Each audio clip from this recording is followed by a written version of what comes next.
flexing out in the rain. I got no mud to play around in.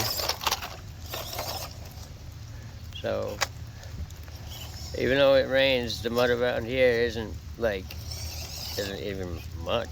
It's been raining for fucking days. I seem to be going faster backwards than I do forward, so I think I gotta reverse the polarity of my fucking engine somehow, because this is ridiculous. Either that or my battery is dying, which very well could be. Either way, it's been a while since I've used it. I gotta use this one because, well, this my C34 is in the shop.